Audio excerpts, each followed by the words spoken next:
If a police officer walks a dog past you while you're in public, and that dog takes a big old whiff of whatever you've got going on, is it an unreasonable search in violation of the Fourth Amendment? If you haven't already figured this one out, stick around.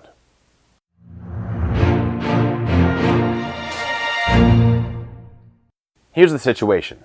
Anselmo Morales-Torres, one of the members of the YouTube channel Auditing America, was filming the United States Capitol building.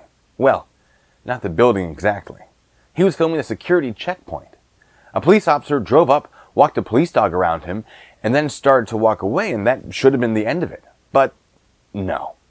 Anselmo, as he often does, decided to begin an altercation, accusing the officer of violating his Fourth Amendment rights, and demanding the officer's name as well as the names of the other officers involved, which weren't given, not verbally anyway. They just pointed to their uniforms and said, hey, it's right there. The first thing I'd like to point out is that those officers are members of the United States Capitol Police, a federal agency that operates within Washington, D.C. You generally don't get that job unless you know what you're doing. Second, after quite a bit of research, I've been unable to find any requirement for the United States Capitol Police to verbally identify themselves, as long as their name is worn on their uniform, free from obstruction.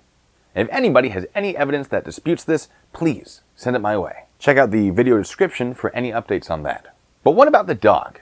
Is the sniff unconstitutional? No. And Anselmo's in public. There's no expectation of privacy for smells in public, and the smelling of them doesn't invade your privacy. I mean, if that was the case, I'd be arrested every time I walked outside a donut shop. If Anselmo had been forced to open a bag or empty pockets, that could change the situation, but that never happened. The Supreme Court did discuss this type of scenario in the 1983 case United States v. Place, ruling that a dog sniffing luggage in public wasn't unreasonable and didn't violate the Fourth Amendment. Anselmo didn't have luggage, but the concept still applies.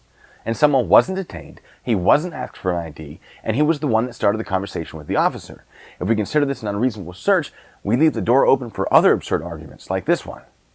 Yes, Your Honor, I was openly doing drugs within a public park, but the officer here used binoculars to observe it, and the use of equipment that enhances the senses counts as an illegal search, right? Kind of sounds ridiculous, right? For those of you who I saw claiming in the original video that the dog can't testify, and therefore evidence of a crime based on a sniff was inadmissible, when's the last time you saw binoculars testify? Or, ooh, what about a radar gun? What's that? It's actually the officer who testifies, not the equipment they use? Even for positive identification of dangerous contraband by police canines? No kidding. So why did the officer approach Anselmo in the first place? People film tourist attractions all the time. Yes, tourist attractions, like the Capitol building.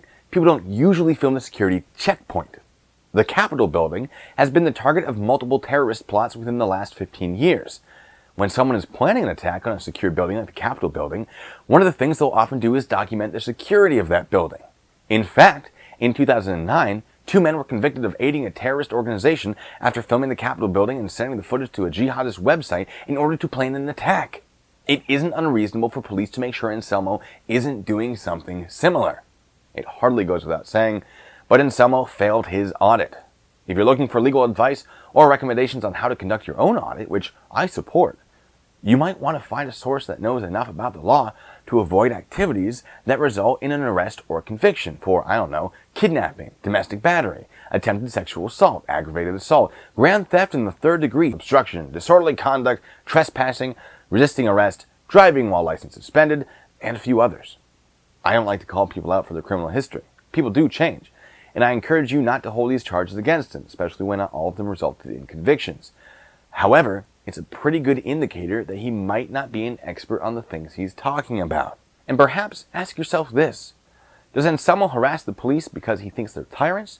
Or does he do it because he's upset that he was punished for his alleged criminal behavior? Or does he know that he can make money off of it and that's why he does it? That's all I have for you today. Hopefully, I'll have some more sovereign citizen videos out soon.